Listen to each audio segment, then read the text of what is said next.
Hi friends, പുതിയൊരു വീഡിയോയിലേക്ക് എല്ലാവർക്കും സ്വാഗതം. നമ്മുടെ ഇന്നത്തെ വീഡിയോ എന്ന് പറയുന്നത് 1001 സ്വിംഗ് ടിപ്സിൻ്റെ സെക്കൻഡ് പാർട്ടാണ് കേട്ടോ. അപ്പോൾ ഫസ്റ്റ് പാർട്ട് കണ്ട് സപ്പോർട്ട് ചെയ്ത എല്ലാവർക്കും ഒരുപാട് ഞാൻ താങ്ക്സ് പറയുകയാണ്. അപ്പോൾ സെക്കൻഡ് പാർട്ടിലേക്ക് സ്വാഗതം. ഇത് ഫസ്റ്റ് പാർട്ട് കാണാത്തവർ എല്ലാവരും ഫസ്റ്റ് പാർട്ട് ഒന്ന് കാണാം.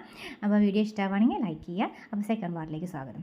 അപ്പോൾ ഇന്നത്തെ വീഡിയോയുടെ ടിപ്പ് എന്ന് പറയുന്നത് ഞാൻ ഇതേപോലെ ഒരു സ്ക്വയർ പീസ് കട്ട് ചെയ്തെടുത്തിട്ടുണ്ട് കേട്ടോ. ഇതിപ്പോൾ എന്തിനാണെന്ന് വെച്ചിട്ടുണ്ടെങ്കിൽ നമുക്ക് ബ്ലൗസ് ഒക്കെ കട്ട് ചെയ്യുന്ന സമയത്ത് നമുക്ക് എങ്ങനെയാണ് ചെയ്യേണ്ടതെന്നുള്ള കുറച്ച് ടിപ്സുകളാണ് കേട്ടോ. അപ്പോൾ അതിൻ്റെ കുറച്ച് ടിപ്സുകളാണ്, വളരെ ഇമ്പോർട്ടൻറ്റ് ടിപ്സുകളാണ്. ഒരു സാരി ബ്ലൗസൊക്കെ നല്ല പെർഫെക്റ്റ് ആക്കി ചെയ്യാൻ പറ്റാവുന്ന ടിപ്പുകൾ അതിനകത്തുണ്ട്. ഒപ്പം തന്നെ വേറൊരു പ്രൊഡക്റ്റും അതിനകത്ത് പരിചയപ്പെടുത്തി തരാം. അതിനൊപ്പം തന്നെ നമുക്ക് ഫാസ്റ്റായിട്ട് ചെയ്യാനായിട്ട് ഒരുപാട് വല്ലാണ്ട് കഷ്ടപ്പെടാതെ ചെയ്യാൻ പറ്റാവുന്ന കുറച്ച് ഐഡിയാസുകളും പറഞ്ഞുതരാം.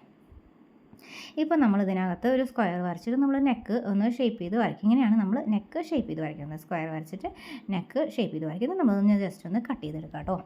അപ്പോൾ നമുക്ക് സാരി പാർട്ടിൻ്റെ ഒരു ഭാഗമായിട്ട് തന്നെ വരുന്ന രീതിയിലേക്ക് ഈ ഭാഗം ഒന്ന് നമ്മൾ കട്ട് ചെയ്തെടുത്തിട്ടുണ്ട്. ബ്ലൗസിൻ്റെ ഭാഗം ഒരു നെക്ക് നമ്മൾ കട്ട് ചെയ്തെടുത്തു. അതിന് ശേഷം നമുക്ക് സ്ലീവിൻ്റെ ഒരു ഭാഗത്ത് കൈക്കുഴി ഭാഗം ഉണ്ടല്ലോ. അപ്പോൾ ആ ഭാഗം നമ്മളൊന്ന് ഒരു സ്ക്വയർ വരച്ചിട്ട് അതും ഒന്ന് അടയാളപ്പെടുത്തി വയ്ക്കാം കേട്ടോ. അപ്പോൾ ഇതിൽ ഓരോ കാര്യങ്ങളും സാരി ബ്ലൗസൊക്കെ ചെയ്യുമ്പോൾ ഓരോ പോയിൻറ്റും കറക്റ്റായിട്ട് തന്നെ വേണം ചെയ്യാനായിട്ട്. അല്ലെങ്കിൽ ആ ബ്ലൗസിന് ഭയങ്കര പെർഫെക്ഷൻ കുറയും കേട്ടോ. അപ്പോൾ പെർഫെക്ഷൻ കൂട്ടാൻ വേണ്ടിയിട്ടുള്ള ടിപ്സുകളാണ് പറഞ്ഞിരുന്നത്. ഒപ്പം തന്നെ ഒരുപാട് എഫേർട്ട് എടുക്കാതെ നമുക്ക് കാര്യങ്ങൾ എങ്ങനെ ചെയ്യാം എന്ന ഒരു പ്രാക്ടിക്കൽ ടിപ്സാണ് നമ്മൾ കാണിക്കുന്നത് കേട്ടോ. അപ്പോൾ നമ്മൾ പ്രധാനമായി കൈക്കുഴി ഭാഗം വണ്ണത്തിൻ്റെ പോയിൻറ്റിലേക്കാണ് നമ്മൾ ജോയിൻ ചെയ്തെടുത്തത്. ഇതിന് ശേഷം നമ്മൾ ഫ്രണ്ട് പാർട്ട് എടുക്കുമ്പോൾ ഇതുപോലെ പുറത്തേക്ക് ഒരു 1/4 ഇഞ്ച് ഉള്ളിലേക്ക് കർവ് ചെയ്ത പോലെ നമ്മൾ വരച്ചു. അതും നമ്മൾ കൈക്കുഴി ഭാഗം വണ്ണത്തിന് 4 ഭാഗത്തിലേക്ക് തന്നെ എടുത്തു. അപ്പോൾ നമ്മളിത് വരച്ചെടുത്തിട്ടുണ്ട് കേട്ടോ. ഇതിന് ശേഷം നമ്മൾ ഒന്ന് ഡാർക്കൺ ചെയ്ത് വരയ്ക്കാം, ഫസ്റ്റും സെക്കൻഡ് പാർട്ട്. അപ്പോൾ 2 ഭാഗം ഫ്രണ്ടിലേക്കും ബാക്കിലേക്കുള്ള ഭാഗം നമ്മളൊന്ന് ഡാർക്കൺ ചെയ്ത് വരച്ചിട്ടുണ്ട് കേട്ടോ. അതിന് ശേഷം നമ്മൾ ഇനി ടക്കുകളാണ് അടയാളപ്പെടുന്നത്. ഒന്ന് ഫ്രണ്ടിലത്തെ ടക്ക്, ഒന്ന് സൈഡിലത്തെ ടക്ക്, ഒന്ന് മെയിൻ ടക്ക്. അപ്പോൾ മെയിൻ ടക്കിൻ്റെ ബെസ്റ്റ് പോയിൻ്റാണ് നമ്മളിപ്പോൾ പോയിൻ്റ് ഇട്ടത്. അതിന് ശേഷം നമ്മളിത് അടയാളപ്പെടുത്തി. നമ്മളിപ്പോൾ ഇതൊക്കെ എന്താ പറയുക, ഒരു ഡെമോ രീതിയിലാണ് നമ്മൾ കാണിച്ചു തരുന്നത്. ഫുള്ള് ബ്ലൗസ് മൊത്തം കാണിക്കുകയാണെങ്കിൽ ഈ ഒരു ഭാഗങ്ങളൊന്നും പറഞ്ഞുതരാൻ ഇപ്പോൾ ഒരുപാട് ടൈം എടുക്കും കേട്ടോ. അപ്പോൾ നമ്മൾ അളവിൽ നിന്ന് തന്നെ എടുത്ത് ചെയ്ത് കാണിക്കുമ്പോഴൊക്കെ ഒരുപാട് സമയമെടുക്കും. അപ്പോൾ അതുകൊണ്ട് നമ്മളത് ടിപ്പുകളായിട്ടാണ് തരുന്നത്.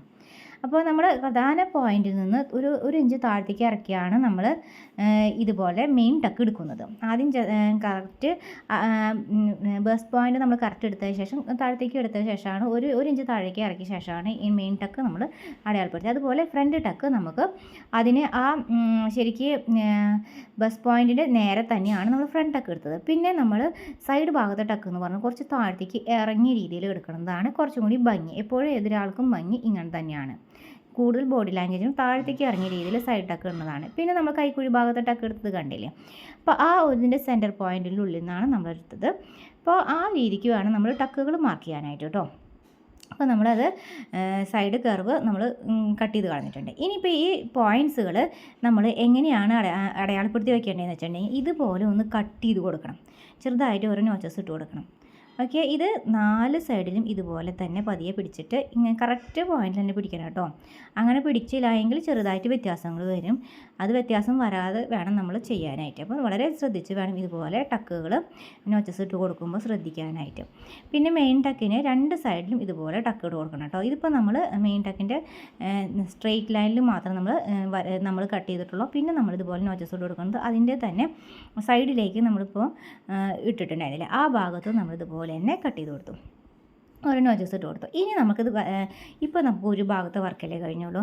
അപ്പോൾ ഈ വർക്ക് നമുക്ക് എന്താ പറയുക, നമ്മളെ അപ്പുറത്തെ ഭാഗത്തേക്ക് നമുക്ക് ഇതേ പണി തന്നെ വീണ്ടും ചെയ്യാതിരിക്കാൻ വേണ്ടിയിട്ട് നമുക്കൊരു പ്രൊഡക്റ്റ് പരിചയപ്പെടുത്തി തരാം. ഇത് വാങ്ങിക്കാത്തവർ വാങ്ങിച്ചോളൂ കേട്ടോ. അപ്പോൾ അത് വാങ്ങിക്കുകയാണെങ്കിൽ നമുക്ക് വളരെയധികം എളുപ്പമുണ്ട്. സാധാരണ രീതിയിൽ നമുക്കിപ്പോൾ പെന്നൊക്കെ വെച്ചിട്ട് നമ്മൾ ഒന്ന് കുത്തി കൊടുത്തു കഴിഞ്ഞാൽ അത്ര കൃത്യമായിട്ട് അപ്പുറത്തേക്ക് വരത്തില്ല. അതിപ്പോൾ നമ്മൾ സാധാരണ രീതിയിൽ ഇപ്പോൾ അതൊന്നും വാങ്ങിക്കാത്തവർ സാധാരണ രീതിയിൽ ഇങ്ങനെ ചെയ്യാം. ഇതുപോലെ ഒന്ന് കുത്തി അമർത്തിയിട്ട് അപ്പുറത്തേക്ക് എന്താ പറയുക, ജസ്റ്റ് ആ പോയിൻ്റ് അവിടേക്ക് കിട്ടാൻ വേണ്ടിയിട്ട് ഇങ്ങനെയാണ് നമ്മൾ സാധാരണ രീതിയിൽ ചെയ്യാം. പക്ഷേ ഇങ്ങനെ ചെയ്യണേക്കാട്ടിലും അങ്ങനെ ചെയ്യുമ്പോൾ ചിലപ്പോൾ ഒക്കെ നമ്മുടെ എന്താ പറയുക ആ പോയിൻ്റ് ചിലപ്പോൾ ഹോൾ വരാൻ സാധ്യതയുണ്ട്. അത് വരാതിരിക്കാൻ വേണ്ടിയിട്ട് നമ്മൾ ഇങ്ങനെ ഒരു സംഭവം വാങ്ങിക്കാൻ കിട്ടും. ട്രേസിങ് വീൽ എന്ന് പറഞ്ഞിട്ടോ ഇതിൻ്റെ പേര് കണ്ടോ. ഇതിങ്ങനെ ഈ വീൽ ഇങ്ങനെ ചെറുതായിട്ട് ഇങ്ങനെ തിരിയും കണ്ടോ, റൗണ്ട് ചെയ്ത് തിരിയുന്നുണ്ട്. അപ്പോൾ ഇങ്ങനത്തെ സംഭവം വാങ്ങിക്കുകയാണെങ്കിൽ നമുക്ക് ഒരു സൈഡിൽ സാരി ബ്ലൗസിന് അളവെടുത്താലും മതി. അപ്പോൾ അപ്പുറത്തെ സൈഡിൽ അളവെടുക്കാൻ ഇത് നമ്മൾ വെച്ച് തന്നെ നമ്മൾ ട്രേസ് ചെയ്തെടുക്കുകയാണ് ചെയ്യുന്നത് കേട്ടോ. കണ്ടില്ലേ, ഈ പോയിൻ്റ് നമ്മൾ ഇതുപോലെ ഒന്ന് വരച്ചു കൊടുത്തു. അപ്പോൾ ഇങ്ങനെ കുത്ത് പോലെയാണ് കേട്ടോ കാണുക. അപ്പോൾ ഇതിൽ ക്യാമറയിൽ ഇപ്പോൾ എന്തോരം കാണുന്നുണ്ട് എന്നെനിക്ക് കറക്റ്റായിട്ട് അറിയില്ല. ഇതുപോലെയാണ് നമുക്ക് ചെയ്യേണ്ടത്. നമ്മളിപ്പോൾ വരച്ചതിൻ്റെ മുകളിൽ കൂടെ ഇതുപോലെ നമ്മളൊന്ന് അമർത്തി ആക്കി കൊടുക്കാം. അപ്പോൾ നമുക്ക് ആ കണ്ടോ, ഇതിനകത്ത് കറക്റ്റ് കണ്ടോ, നമുക്കത് എനിക്ക് നേരിട്ട് കാണാം, ക്ലിയറായിട്ട് കാണാം. ക്യാമറയിൽ ഇപ്പോൾ എത്രമാത്രം ക്ലാരിറ്റി ഉണ്ടെന്ന് കറക്റ്റായിട്ട് അറിയില്ല കേട്ടോ. അപ്പോൾ അതിന് ആ വര വന്നിട്ടുണ്ട്. ആ വരയമേ അപ്പുറത്തെ സൈഡിൽ ട്രേസ് വന്നിട്ടുണ്ട്. ആ ട്രേസ് വന്നത് വെച്ചിട്ട് നമ്മൾ പേന കൊണ്ട് വരച്ച് കാണിക്കുക. അപ്പോൾ ആ വര എനിക്ക് നേരിട്ട് കാണാണ്ട് കേട്ടോ. അപ്പോൾ ഞാനത് വെച്ചിട്ട് വരയ്ക്കുകയാണ്. ആ പോയിന്റിലേക്ക് നേരിട്ട് വരയ്ക്കുകയാണ്. അപ്പോൾ ഇങ്ങനെ നമുക്ക് പെട്ടെന്ന് പോയിന്റ് കിട്ടിയിട്ടുണ്ട്. അതേപോലെ തന്നെ നമുക്ക് അടുത്ത ഭാഗം നമുക്ക് എടുക്കാം. അടുത്ത ഭാഗം ടക്ക് എടുക്കുമ്പോഴും നോക്കിക്കോളൂ, സൈഡ് ഭാഗത്ത് ടക്ക് എടുക്കുമ്പോൾ നമ്മൾ ഇതുപോലെയാണ് നമ്മൾ ചെരിച്ചാണ് നമ്മൾ ചെയ്ത് കൊടുക്കേണ്ടത്. അതിനുശേഷം നമ്മൾ ഇതുപോലെ താഴേക്കും ഇതുപോലെ ഒന്ന് ട്രേസ് വെച്ച് കൊടുത്തു. ആ പോയിൻ്റ് കറക്റ്റായിട്ട് കിട്ടാൻ വേണ്ടി 2 പ്രാവശ്യം നമ്മൾ ഇതുപോലെ ചെയ്യാം. മനസ്സിലായോ? ആ പോയിൻ്റ് കറക്റ്റായിട്ട് കിട്ടാനായിട്ട് ഒന്നും കൂടി സ്ട്രോങ് ആയിട്ട് വരച്ചിട്ട് കണ്ടു. അപ്പോൾ ഇത് ക്ലിയർ ആയിട്ട് കാണണം. ഇത് കാണാണ്ടാവുന്നുണ്ട് നന്നായിട്ട്. ഇത് കാണാല്ലേ? അപ്പോൾ അത് കറക്റ്റായിട്ട് അവിടെ ട്രേസ് വന്നിട്ടുണ്ട്.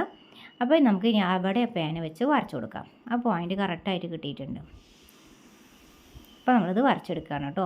ഇങ്ങനെയാണ് നമ്മൾ പോയിൻ്റ് ഇങ്ങനെ അപ്പുറത്തെ സൈഡും നമ്മളിത് 2 ഭാഗം നമ്മൾ അളവെടുത്ത് വരയ്ക്കുക എന്ന് പറയുമ്പോൾ വരയ്ക്കുന്ന സമയത്ത് ബ്ലൗസ് കട്ടിങ്ങിന് തന്നെ കുറേ സമയം നമുക്ക് എടുക്കും. അപ്പോൾ അത്ര സമയം എടുത്താൽ നമുക്ക് ചെയ്ത് കഴിയാൻ ഭയങ്കര പാടായിട്ട് മാറും. മാത്രമല്ല ഹെമ്മിങ്ങിനൊക്കെ കൂടുതൽ സമയം നമുക്ക് ചിലവാകും.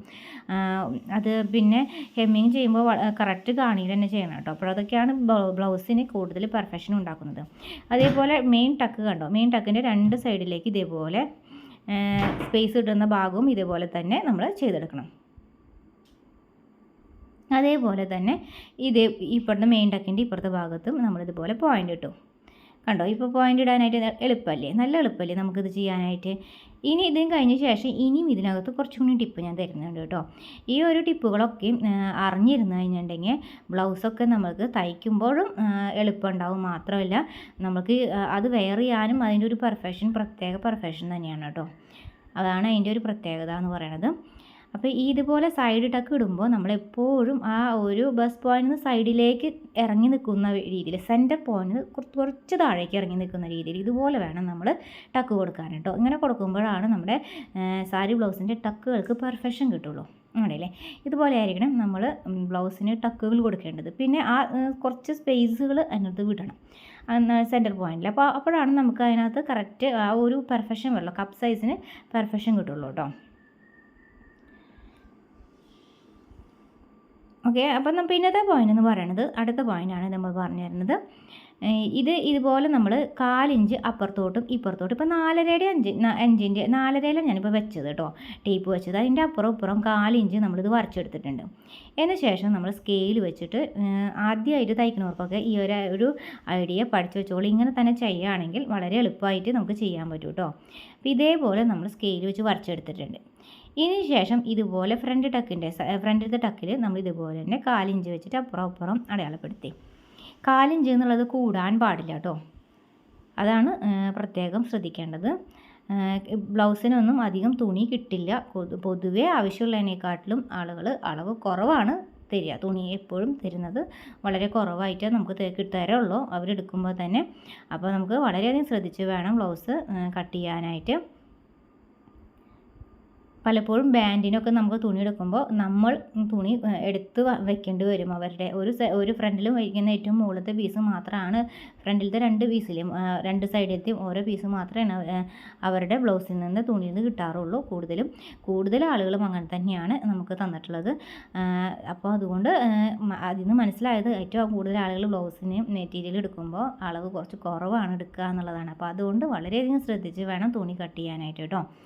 അപ്പോൾ ഇതിന് ശേഷം നമ്മളിത് എങ്ങനെയാണ് തയ്ക്കുകയെന്ന് വെച്ചാൽ അടിയിൽ നിന്ന് നമ്മൾ പോയിൻറ്റിൽ നിന്നും ഇങ്ങോട്ട് തയ്ക്കാൻ പാടില്ല. ഇപ്പോൾ നമ്മൾ 4 ഇഞ്ച് എടുത്ത് വെച്ചില്ലേ, ആ 4 ഇഞ്ചിൻ്റെ ഭാഗത്തു നിന്ന് താഴേക്ക്, മനസ്സിലായോ, ആ പോയിൻറ്റിലേക്ക് അങ്ങനെയാണ് തയ്ക്കേണ്ടത്.